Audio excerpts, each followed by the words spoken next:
biyya alaa akkasumas immoo uummata deeggartoota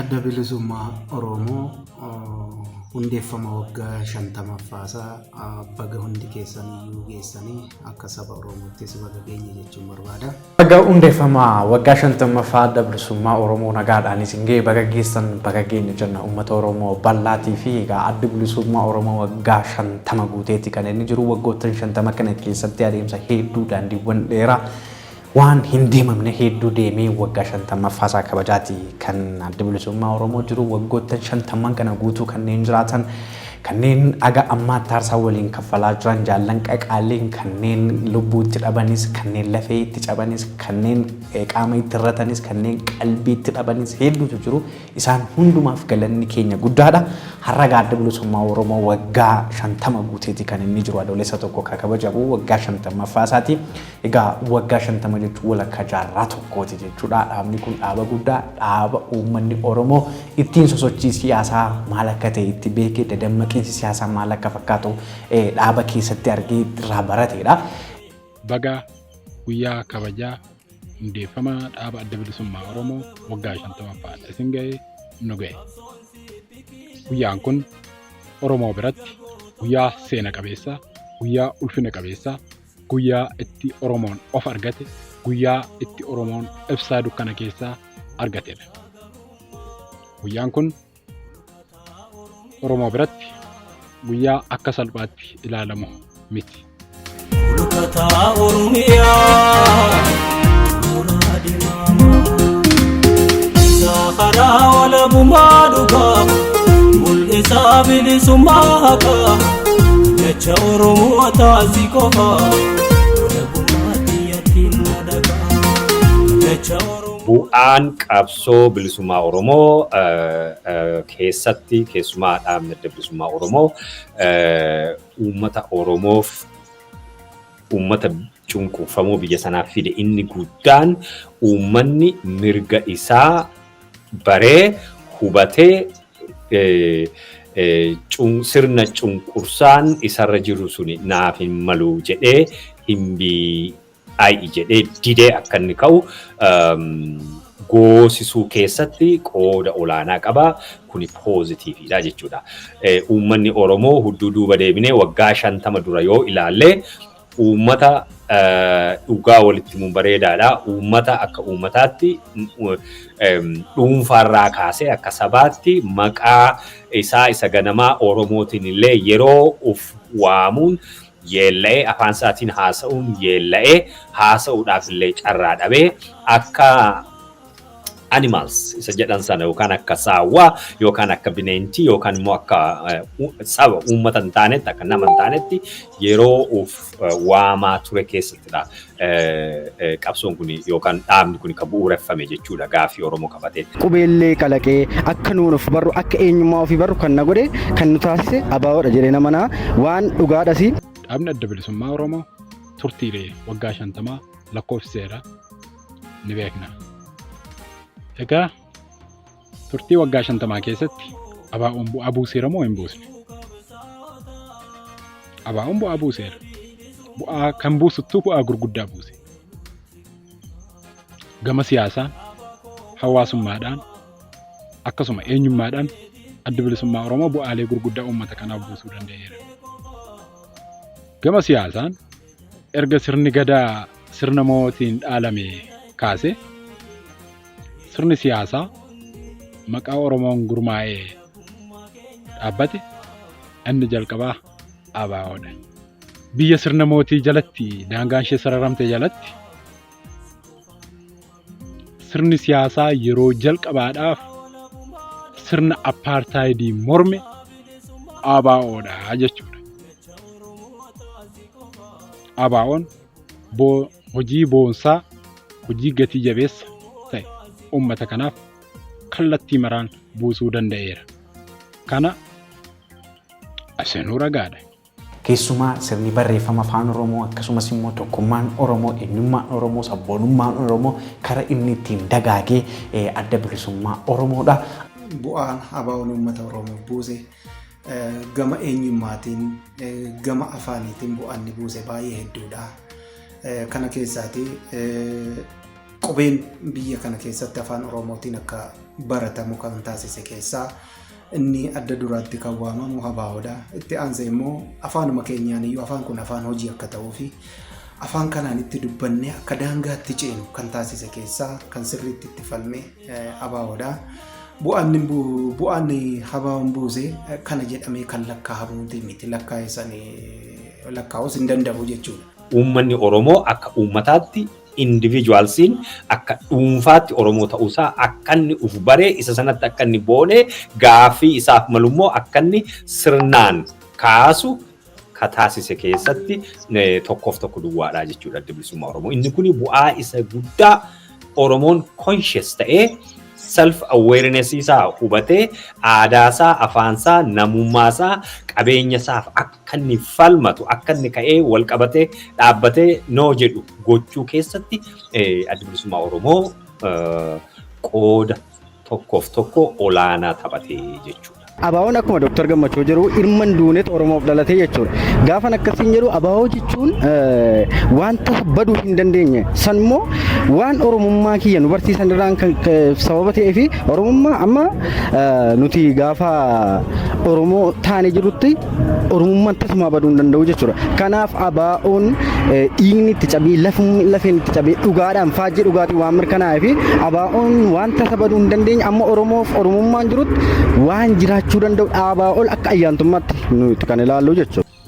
Bifa hawaasummaatiin abaa'oon bu'aa akkamii buuse?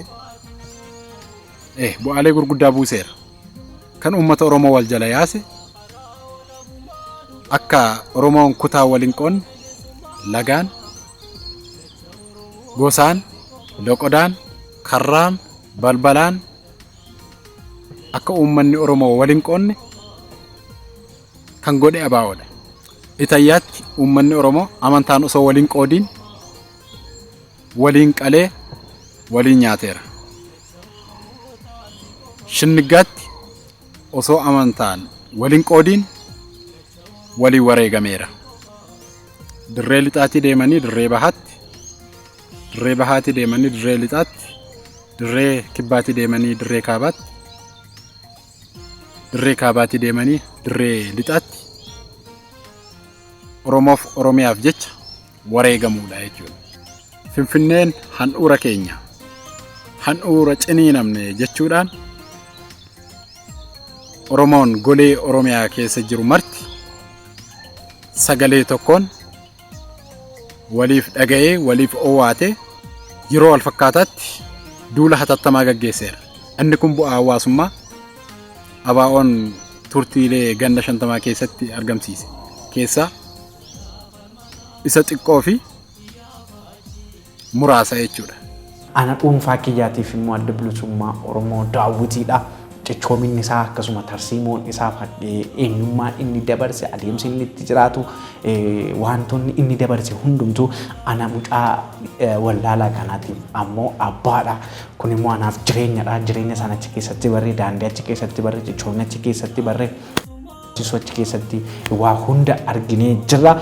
Qabsoo bilisummaa kan Oromoo sirna garboomfataa uummanni Oromoo akka ofirraa cabsuuf jalqaba jedhee ka'ee gale sadarkaa har'a geenyerra ka geessise akka dhaabaatti akka jaarmiyaa siyaasaatti adda bilisummaa Oromoodha.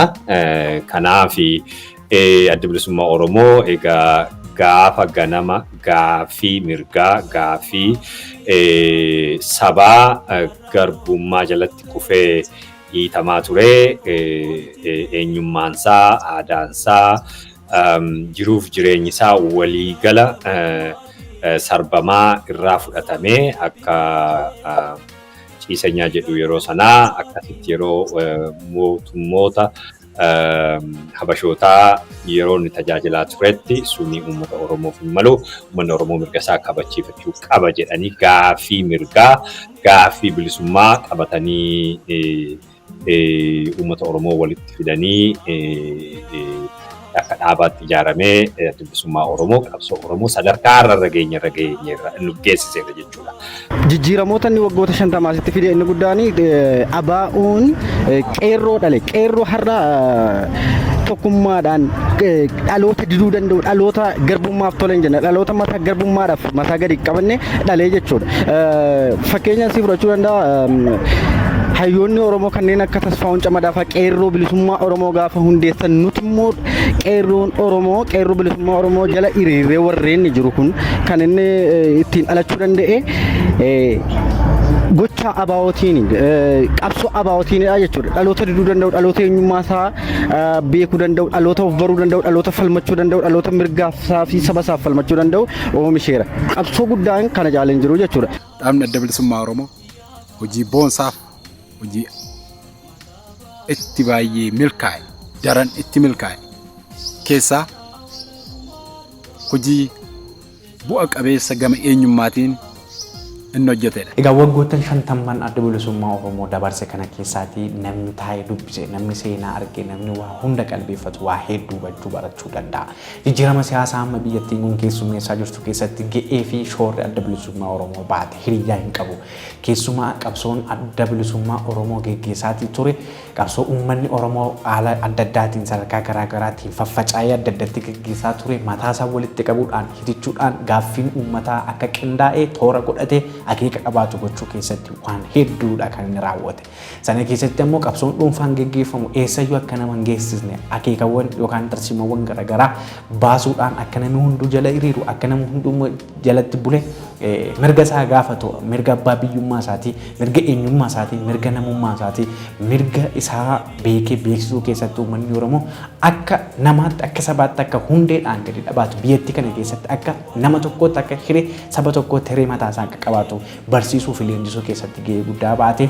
Kanaan uummanni Oromoo ni dammaqee mirga isaa gaafate afaan isaa babal'ifate aadaa isaa guddifate eenyummaa isaa dagaagsifate sabboonummaa isaatiin ittiin boone jechuudha. Kan ammoo ka barsiise ka dammaqse ka ittiin jireenya uummata kana babal'oomse adda bilisummaa Oromoo ta'u eenyutu wallaalaa eenyutu dagata yoo kana dagatanis seenaan hedduun ni dagatamti jechuudha. Har'a warrumti warra gita bittootaa duukaa ta'anii uummata keenya hacuucanii uummata keenya irratti hirree abashootaa dagaagsanillee Oromoo ta'uu isaanii ni beeku. Sanarra kasaan geessise gaaffii fi barnoota qabsoo adda bilisummaa Oromoo akka jaarmiyaa siyaasaatti isaan barsiisee uummata Oromoo barsiisedha jechuudha. Kanaaf adda bilisummaa Oromoo har'a sadarkaa irra ga'eetti taa'ee uummata Oromoo ilaaluu nima danda'a jechuudha. Uummanni Oromoo of bareera ufiif mirga isaaf qabsaa'u waan isaaf malu waan hubatee fi waan hubachiifamee fi har'a sadarkaa kanarratti qabsoosaa finiinsaa jira. Mirga isaa bilisummaa ishee hafte sana immoo nima dhuunfataa jedha. Kanaaf bu'aan isaa lakkaa'ameen dhumu jechuudha barbaadeen. Dhaabni adda bilisummaa Oromoo kan inni hundeeffame yeroo namuu maqaa Oromootiin of waamuu saalfatu keessa yeroo namuu mirga namummaa heera uumaan kenneef sarbamee jiru keessatti eenyummaa isaa barsiisuu irratti xiyyeeffate ittis milkaa'e. Egaa eenyummaa keessa afaantu jira, aadaatu jira. Dhaabni adda bilisummaa Oromoo yeroo akkasii hundeeffame jechuudha. Yeroo namni maqaa afaan Oromootiin of baasuu lagate keessatti yeroo akka saba aadaa hin qabne safuu hin qabnetti ilaalamu keessatti saba aadaa qabu saba eenyummaa qabu saba eenyummaa isaa beeku ta'uusaa ragaadhaan ifaa ifatti nutti argisiisee ittis milkaa'e jechuudha. Oromoon Oromoo ta'uusaa edda baree mirga isaa edda hubatee edda hubachiisee gaaffii har'a ka'ee uummanni Oromoo qabsoo itti fufu sadarkaa sanarra ga'u geessisuun salphaa hin turre jechuudha. Egaa addi bilisummaa Oromoo waan har'a Oromoon argateetiif sababa guddaadha. Egaa afaan Oromoo akkas dagaagu, aadaan Oromoo akkas babal'achuu, eenyummaan Oromoo sabboonummaan akkas cimuun kun ashaaraa Oromummaa inni har'a arginu kuni adda bilisummaa Oromoo utubaa sabboonummaa Oromoo eenyummaa Oromooti jechuudha. Tokkummaa keenya tokkummaan sabaa maal kana irratti gahee guddaa inni taphate adda bilisummaa uummata Oromoo agana jedhamee dubbatamee kan hin dhumamne jechuudha. Akka nuti gaaffii mirgaa gaafannu mirga keenyaaf akka nu falman qabsoon daandii kam akka ta'u warreen kaan nuuf wareegamanii nuuf aarsaa ta'anii lafee isaanii dhiiga isaanii tokkummaa Oromoo dhiigaan fakkeenya irbuu shinniggaatiin akka uummanni kun olu tubu akka amantii kutaa waliin qonne kan godhe adda bilisummaa uummata Oromoo keessatti warra gahee guddaa taphatee jechuudha. Tokkummaan sun immoo dhiigaaf lafeedhaan ijaaramee siidaa yoomillee hin jinne dhaabni kamiyyuu waan kamiyyuu kan jiksuu hin dandeenye dhaloota gamna ta'e dhaloota jabaa ta'e oomisheeraa jechuudha. Har'a Oromoon mirga isaanii beeka, daangaa isaanii beeka, afaan isaa fi aadaa isaatti ni boona, alaabaa isaa biyya sana keessattuu darbee biyya addunyaattuu ni balalisiisa. Kanaaf Oromoon sadarkaan konsheesiinsaa, sadarkaa self awarenessiinsaa isa bira darbee immoo mirga isaa guutummaa guutuutti hubateera jechuudha. Ka hafee jiru waa xiqqoodha. Kaafee jiru waa xiqqoodha. Ishee sanas immoo qabsootti jira waan ta'eef yeroo dhiyoo keessatti ni dhuunfata ka jedhu akka dhuunfaattis ta'e akka dhaabaatti amantaa hundumtuu akka sabaatti amantaa qabna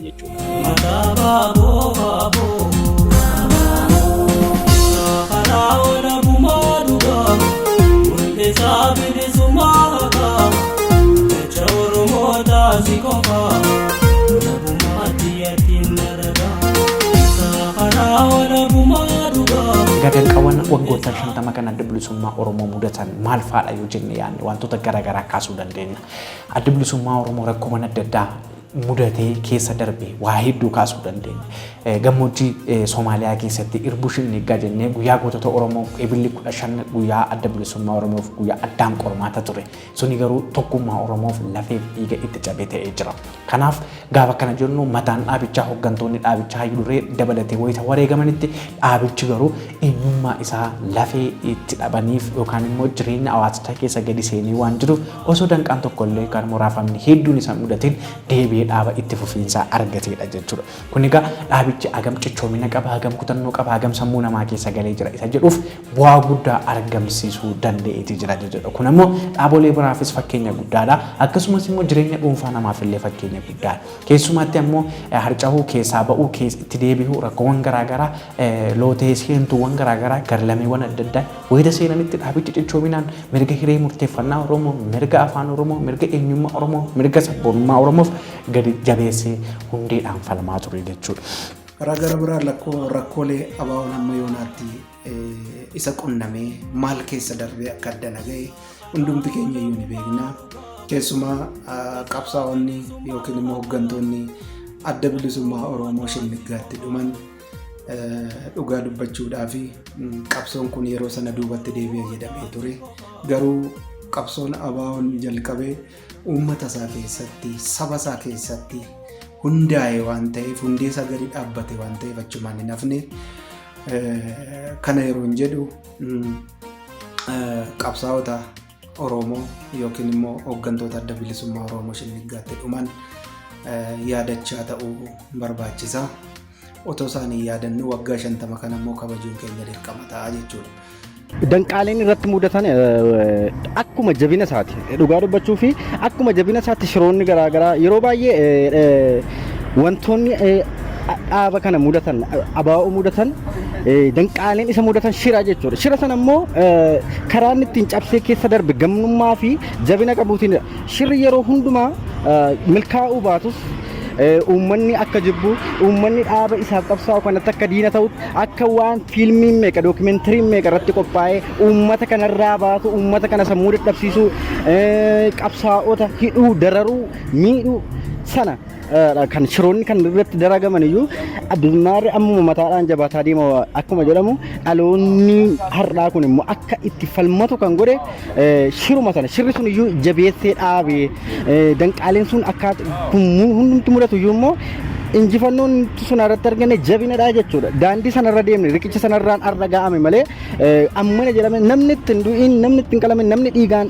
Oromoo ta'ee abaa'oo jibbullee hin jiru. Garuu akka jibbamuuf wanti irratti shirri irratti hin dalagamin hin jiru jechuudha. Nuti garuu dhiiga keenyatti makame yoomillee nu keessaa kan hin banne lafee keenyatti cabsine lafeen gootota darbanii itti cabe dhiigni isaaniitti dhangaleessuun nu utichee nu utube. Sanaa jechuudha shirri isaaniiyyuu deebi'ee nuuf riqicha guddaa ta'ee. Inni birooni danqaalee dhaabaa adda bilisummaa Oromoo turtiilee ganna 50 keessatti mudatanidha. Egaa danqaalee gurguddoon mudataniiru. Danqaan kun danqaalee keessoof danqaalee alaan mudatanidha. Danqaalee keessoo warra ana caalaa itti dhiyoo jiranii fanniisa.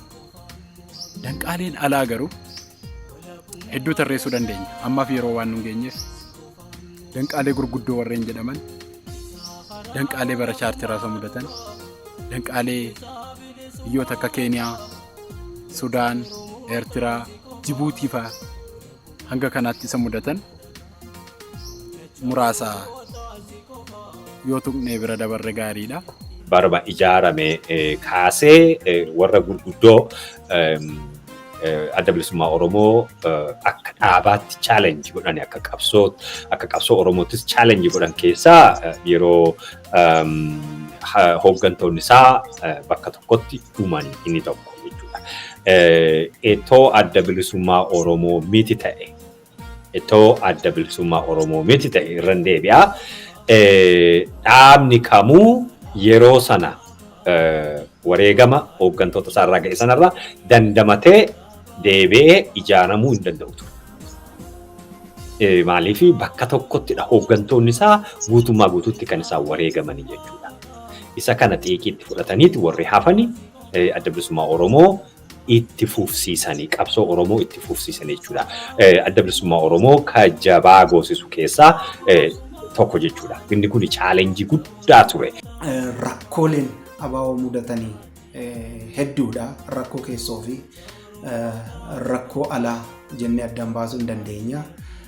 Amma xiyyeeffannaan koo kan hin gochuu danda'an rakkoo alaatiin qunnamedha. Rakkoo alaatii isa qunname kana keessaa tokko abaaboon akka uummata isaa keessatti hin falmineef akka uummata isaa keessatti immoo qabsaa'ee karaa nagaas hin qabsoofne daanqaa hedduutu jira. Daanqaan kun immoo yookiin immoo daangaan itti ta'e kun immoo unuma keessaa daangaan itti raawwachuu isaatii kan beeknu. Ijaa kanaaf kana hundumaa dandamatee waggaa 50ffaasaa kana kabajachuunsaa qabsoo guddaadha jedhee nabdadha karaa kootiin. Dargiin waan inni hin goone hin jiru. Achi even yoo ilaalle 1991 yeroo chaartiraa adda bilisummaa Oromoo almost badee ture jechuudha. Keessumaa waraanni isaa akkuma jirutti dallaatti galee yeroo inni hunkurame gaaga'ametti adda bilisummaa Oromoo deebi'ee ijaaramee deebi'ee ka'ee sadarkaa har'aarra ga'a jedhamee yeroo sanatti yaadamuu hin danda'u ture. Garuu adda bilisummaa Oromoo ka godhu keessaa challenge isa qunnamu keessa haalaa fi humna yookaan beekumsa ga'umsa keessa darbu waan qabuudhaa fi obsa isaas waan qabuudhaa fi warra obsa kana godhatanii keessa dabarsanii sadarkaa har'aarra ga'e jechuudha. Kan imagine waraanni isaa akkuma jirutti dallaatti galee dhumee hooggantoonni isaanii bakka adda addaatti faca'aniiti deebi'anii wal ijaaranii sadarkaa har'aarra jiru jechuudha. Iddoo har'a jirruu fi iddoo gaafa sana turre yoo ilaalle chaalenjii guddaadha suni. Bara 2018 biyya yeroo gale itti galee deebi'ee hooggantoonni isaa har'a mana hidhaatti yeroo isaan hedduu ta'aa jiranii qabsoon Oromoo ittuma fufee jira jechuudha. Kanaaf chaalenjii isaan kanaan akkuma highlight isa jedhan sanaaf malee kanarra hedduu chaalenjii ta'an dhaaba sanatti baay'ee isaa keessa darbeera. Kanaafuu adda bilisummaa Oromoo adda kan isa godhu hundumaa bilchinaa fi hubannaa fagoodhaan ijaarsa bareedaa leerdi ka ta'een waan ijaaramee jiruu fi chaalenjoota isatti dhufan hundumaa keessa darbee qabsoo Oromoo sadarkaa har'aarra ga'eera jechuudha. Dhaabni adda bilisummaa Oromoo uummata Oromoo keessatti hafuura ta'eera jechuudha. Hafuura immoo isa hafuura ta'e yoo akka warra akka amantiitti haasofne hafuura ta'e immoo hafuura nama keessaa baasuu hin dandeessu. Amma uummanni Oromoo ideoloojii fi dhugaa qabsoo bilisummaa Oromoo addi bilisummaa Oromoo godhuun indoctrinatedly ta'eera jechuudha. Kanaafuu keessoo isaatti fudhateera dhiiga isaa lubbuu isaa jireenya isaa duukaa wal makee jira waan ta'eedhaaf qabsoon Oromoo sadarkaa olaanaa jijjiiramuu hin dandeenye keessa jira waan ta'eef chaalenjiin hagamuu yoo jiraatu qabsoon Oromoo deebi'ee inuma ka'aa inuma itti fufa jechuudha barbaadanii akkaataa innitti iddoo sana keessaa ba'ee qabsoo Oromoo furgaasus immoo isa chaalenjii isa qunname sana caalaa jabaa ta'uusaa ka agarsiisudha jechuudha.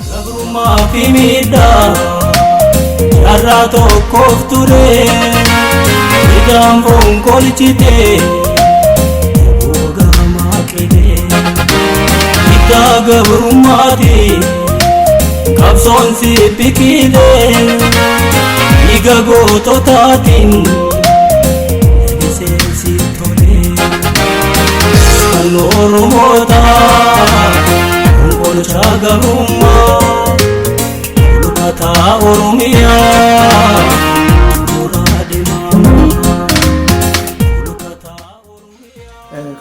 gara fuulduraatti maaltu eegama kan eegamuu qabu yookiin immoo hawaasarraa yookiin immoo abaawarraa kan eegamuu qabu jedheen yaadu akkuma kanaan duraasaatti cichee uummata isaaf mirga saba isaaf daangaa saba isaa fi eenyummaa Oromootiif falmee galmaan gahuu qaba jechuun barbaada. Dhaloota qaruu dhaloota guddisuu akkuma kaleessa gochaa ture fuuldurattis jabaatee hojjechuun adda bilisummaa Oromoo ni bade ni du'e ni manca'e ni fajjaje warri jedhaman jedhaatii turan ofii badanii ofii fajjajanii ofii rakkataa akka turan argaa dhagaatii kan nuti turre jechuudha. Kaleessa waggoottan 50 dura wayita dhaabni kun hundaa'e nuti dhalanne har'a garuu dhalanne bu'aa isaatiin waa'ee afaanii waa'ee eenyummaa waa'ee miidiyaa waa'ee adda addaa dubbataati kan nuti jirru kun uniif bu'aa guddaadha jechuudha.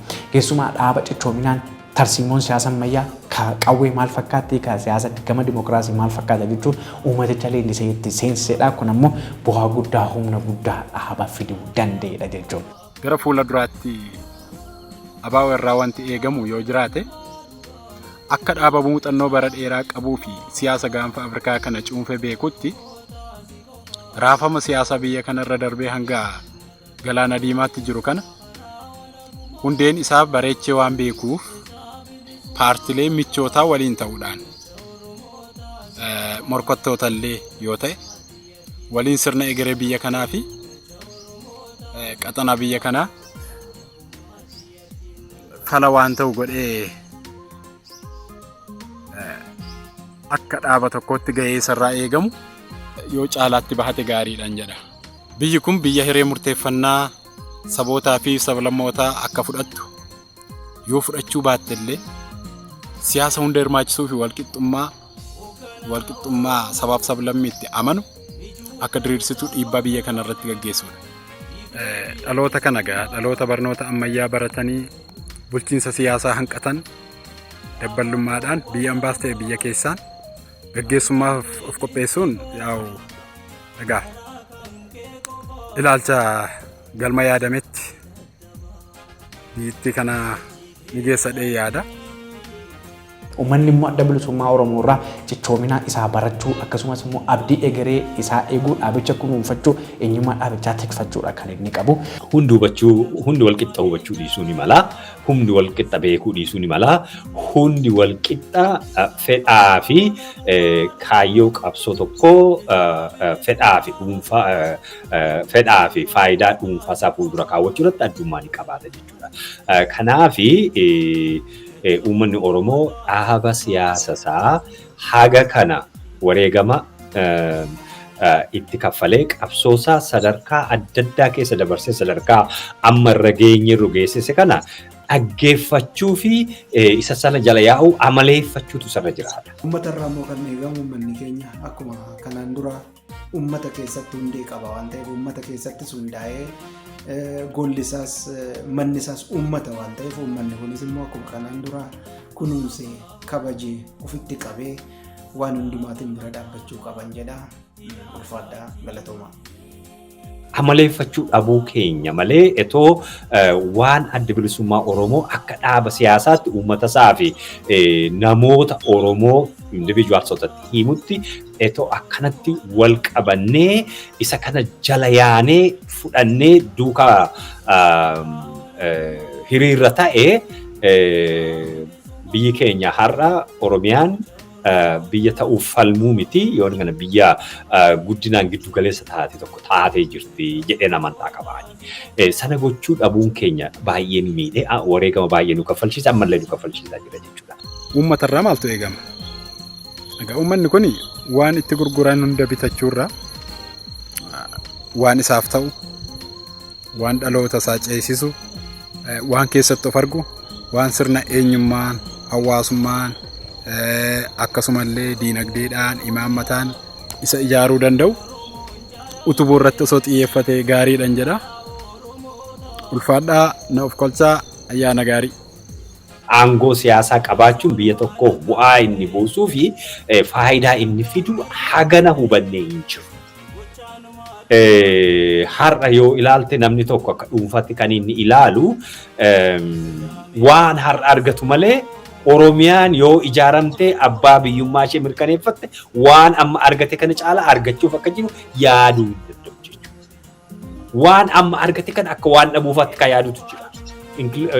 Kuni warruma aangoo siyaasaa irra jiranii warra Oromoo ta'anii OPDO keessa jiran illee kan ilaalu jechuudha. Oromiyaan akka biyyaatti yoo ijaaramte waan isaan amma ija keessa ilaalanii warra gita bittoota isaanii argatan caalaa abbaa ta'anii ka argatanii hubachuu dadhabanii jechuudha. Sana hubachuu dhabuu bira darbee immoo fedhaa fi faayidaa ofii kana ishee yeroo gabaabduu kana ofirratti mo'achuu dhabuun uummanni Oromoo keessumaa illiits haaba siyaasaanii dhaggeeffachuu dadhabuun fide jechuudha. Sana dadhabuun immoo adda bilisummaan Oromoo humna isaa fi beekumsa isaa dandeettii isaa fi ogummaa isaa itoo qabu uummata Oromoo aangofsuudhaa fi aangoo siyaasaa dhuunfachuudhaa fi yeroo itti fudhateera jechuudha.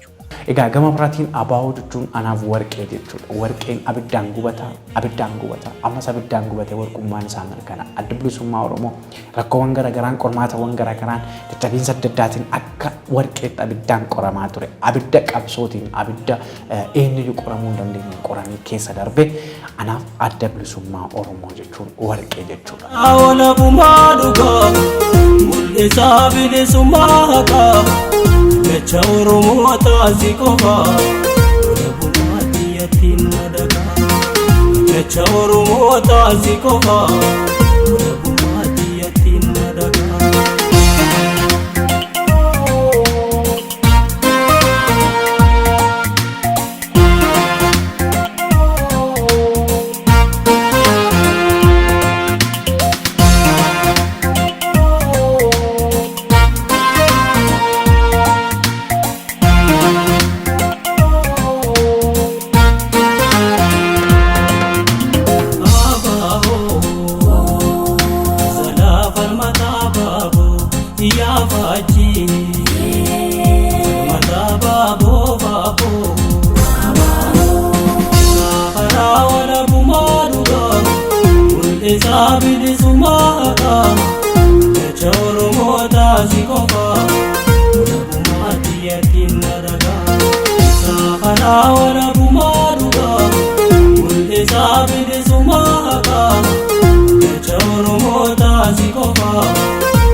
Oromoo njaaramte lala Oromoota abuukachaa turte qabsoon malagamte malagaan dardarte gochaan maalummaa kee ifa mirkanfatte gadaamee isa qabsoo ilmaan Oromoota. Raake kofatu, naannoo deemaa. Raake kofatu, naannoo deemaa. Saafaraa ola bumaa dhugaa, mul'isaa bilisummaa haqaa. Jecha Oromoo taasii qofaa, ola bumaatti yattiin madagaa. Jecha Oromoo taasii qofaa. Jecha Oromoo taasii qofaa lola bumaatti yattiin madagaa. Jecha Oromoo taasii qofaa lola bumaatti yattiin madagaa. Jecha Oromoo taasii qofaa.